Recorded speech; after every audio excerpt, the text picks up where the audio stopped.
Cheers! Thank you!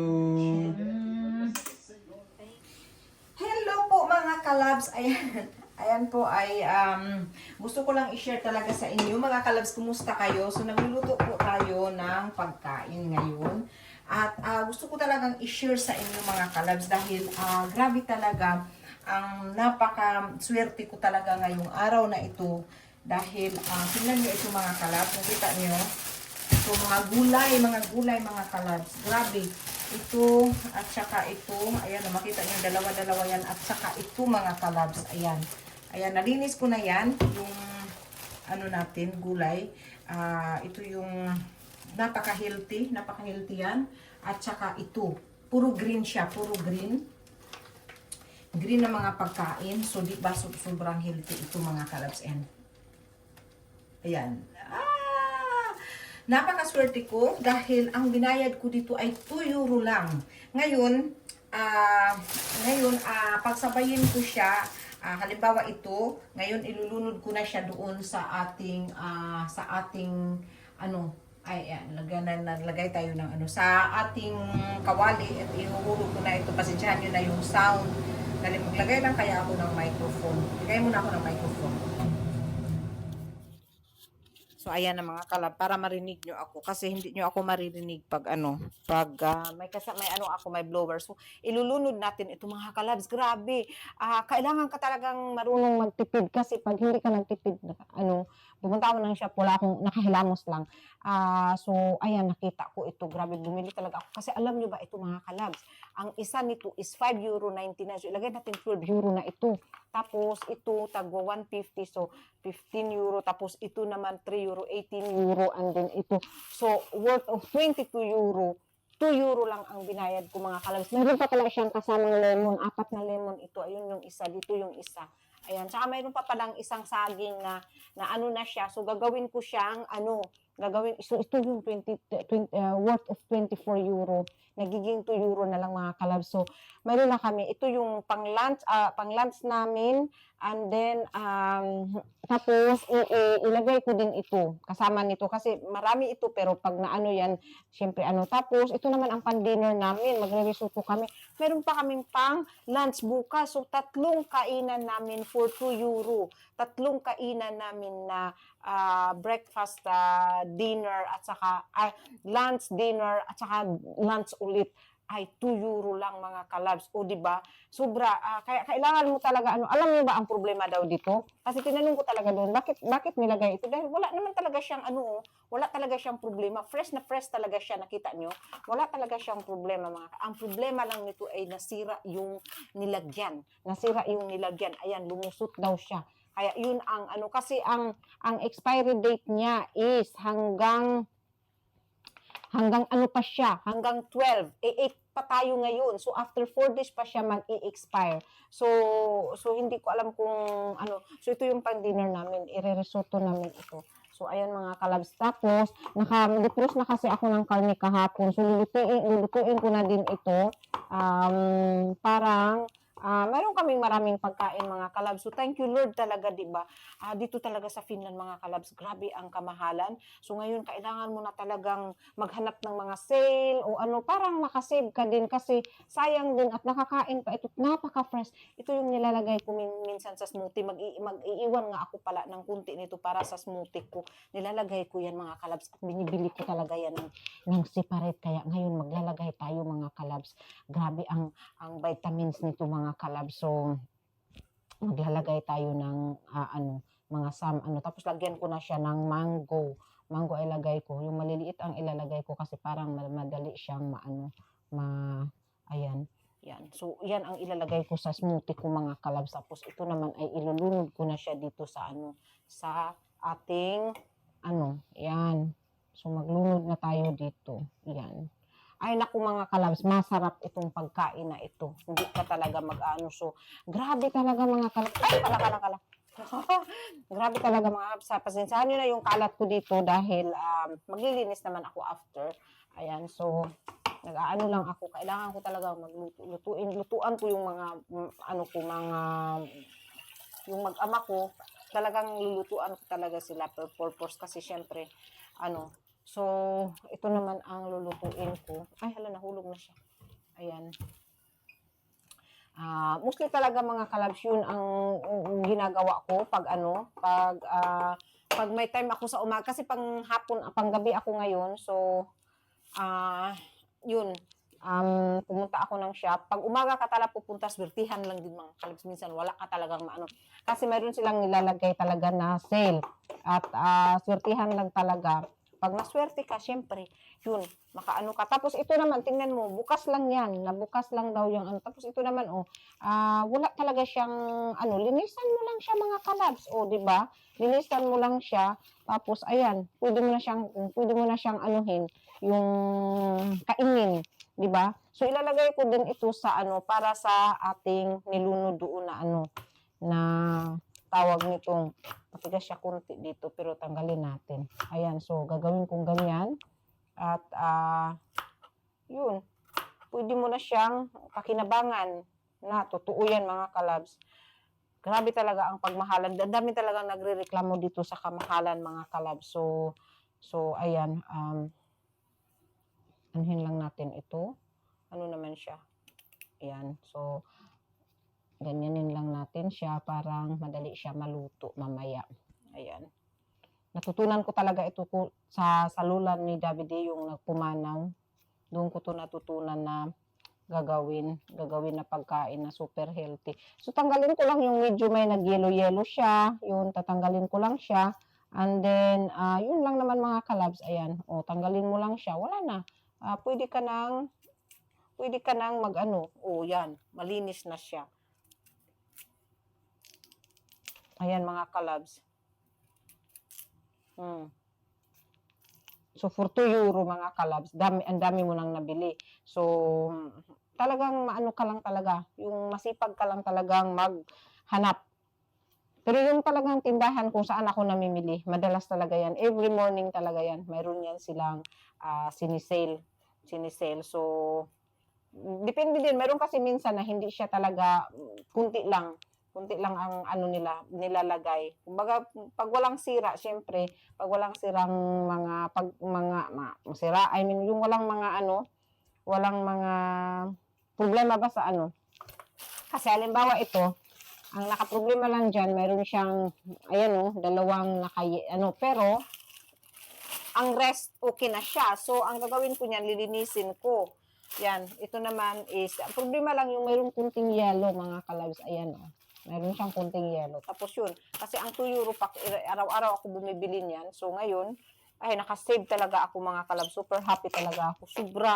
Sobrang ko talaga, saya. Dahil, nahulog. Dami ko na namang linisan. Sobrang saya ko talaga mga kalabs. Kasi syempre, tapos ito naman, meron lang siyang yung mga tatama lang siguro pag siya, yung nag-a-arrange sa mga shelves ba, natama lang siya.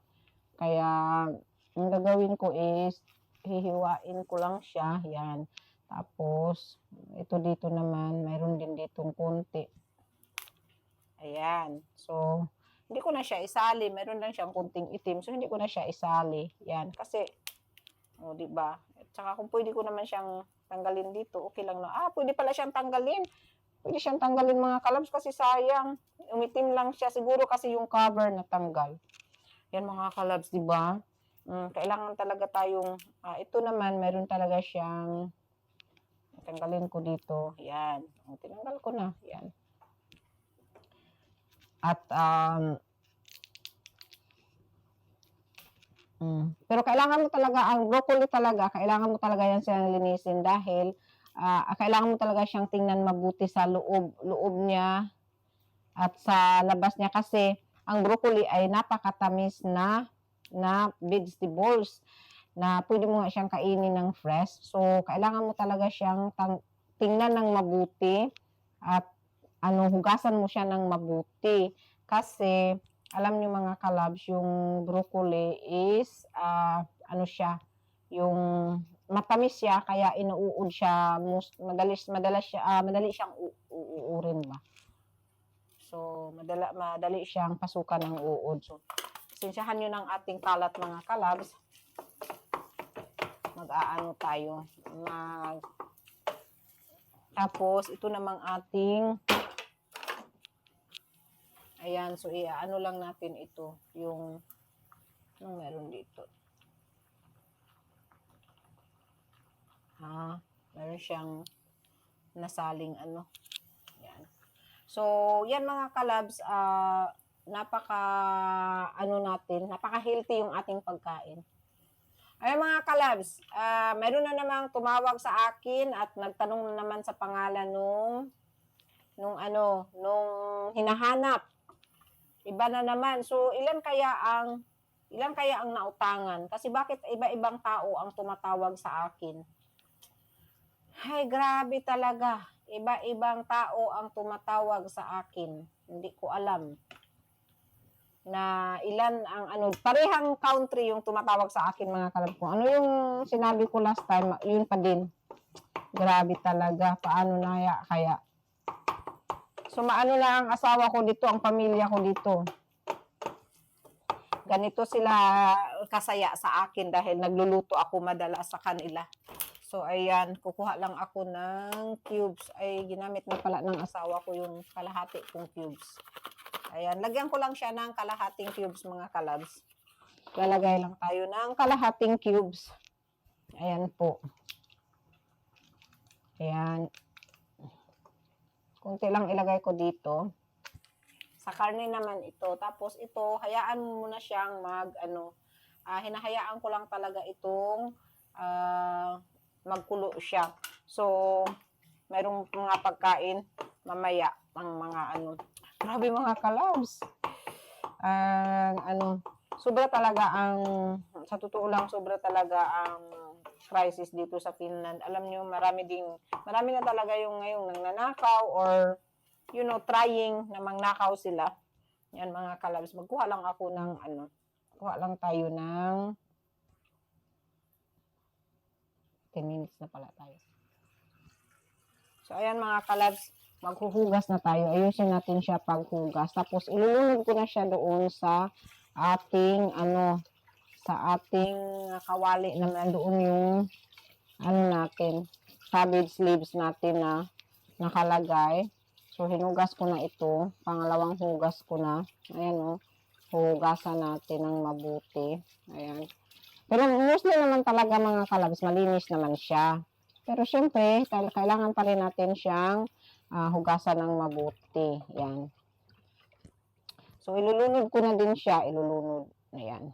Ilagay ko na din siya. So, diba, super healthy. So, kumbaga, wala pa ito sa 1 euro. Kasi 2 euro, tapos marami pa tayong naiwan dito. Yan. Marami pa tayong naiwan na ganito. Yan. Ang gagawin ko naman dito ngayon, mga kalabs, ay anhin ko siya. Yan. Tatanggalin ko siya yung halimbawa yung pinaka niya, yan, tanggalin natin yung pinaka niya, dulo. Marami lang siyang mga kagat-kagat. Yan. So, tatanggalin ko lang yung dulo-dulo niya. Ayan. At pwede na, pero lutuin ko din siya. Magluto ako. Iba-blanch ko lang naman ito mga kalabs. Iba-blanch ko lang siya. At masarap ito yung, i-ano mo lang siya sa, tawag nito, sa mainit na tubig, sa kumukulong tubig, ilagay mo lang siya. Tapos, ang sarap kainin nito mga kalabs. So, ito yung pinaka-lunch ko ngayon. Kasi, puro tayo green mga kalabs. So, super healthy. Kumakain din naman kami ng karne. Ayan yung isa kong niluluto. Karne kasi na-defrost ko na yan talaga kagabi. So, kailangan ko talaga siyang lutuin. Ayan. So, inaano ko lang yung macaroni din niya. Ayan. So, ito naman ay tapon natin. So, yun. Marami pa ding naiiwan. Ayan. So, ito tapon din natin. Pati ito. At saka ito, tanggalan lang siya natin ng kasi wala siyang dute. Ayan. Tapos, yan. Hugasan lang natin siya mga kalabs. Pwede sana kung may nilaga tayo nito, no? Na baka kasi para siyang piksay. Ayan. Ito yung sa Korean mga kalabs. Grabe ito, Korean, yung mga Chinese. Ang hinakain nila ito. Yan, tanggalan lang natin siya dito ng yan. Di ba? Ang ganda na niya. So, isang pack pa lang yan. Paano yung isa pa? Ayan. Grabe mga kalabs. Maaano ka talaga sa pag-aano. Yung mga kalabs, hindi ko na talaga alam anong gagawin ko kasi sinasagot ko naman yung message. Sabi ko, hindi ako yung hinahanap ninyo. At tapos inahanuhan ko naman sila na mayroon na ding nag-ano. Kaya binigay ko na lang din yung number. Yung kung sino yung, ayaw ko kung nag-file o nag-case ba yun. Binigay ko din yung number mga kalabs kasi hindi ko na talaga alam kung anong gagawin ko eh. Tawag sila ng tawag. Iba-iba. Ilan kayang tao ang na-scam or na-utangan na ang telephone number ko ang ginarantor. O, telephone number ko ang ginarantor. Yun. Sobra talaga. Kaya hindi ko alam kung ano na ang magiging mangyari. Ayan. So, yun lang naman ang ano. Tanggalin mo lang siya, yung yellow-yellow. Kung may baboy lang sana tayo dito, no? Pwede na ipakain sa baboy yan. Tapos itong isa, wala talaga siyang, ay ito lang pala, meron siyang isa. Yan. So, ang gagawin ko dito mga kalabs, dahil hindi pa ako, tagalin na lang din natin siguro itong isa't isa. Sali ko dito kasi meron siyang ano. Ang gagawin ko dito mga kalabs is, ilalagay ko siya sa plastic. Ano tayong plastic dito? Nilagyan ko ng apple. Ayan. Ilalagay ko siya dito sa loob. Yan. And then, isisirado ko siya. Yan. Kasi pag nakasirado yung plastic, napipreserve siya. Ayan. So, kasi hindi ko naman maubos yan at yung isang bisis lang. So, ngayon, meron tayong naka-reserve pa. O, diba? Dami yung ating tuyuro. Ang dami nating, ilang araw natin pwedeng kainin. Grabe talaga si Lord. Ang bait talaga ni Lord. Yan. Tanggalan lang natin siya dito. Ayan. Tapos, pwede na natin siyang isali pag blanch natin mamaya ng ating gulay. Ayan. Mag-blanch ko lang yan siya mga kalabs. Dahil super paborito ko din itong gulay na ito. So, binablanch ko lang siya. Nahati ko lang yung pinakaano niya. And then, yun na. Kaya ano ko lang siya sa tubig. Kumukulong tubig. So, ito na yung ating pasta. Ayun, ang gagawin ko dito sa pasta na niluluto ko mga kalabs pala. Dami kong luto. Daming ganap. I-mix ko dito sa grind meat. Tapos lagyan natin siya ng milk at saka cheese. Ayan. Niluto na ba?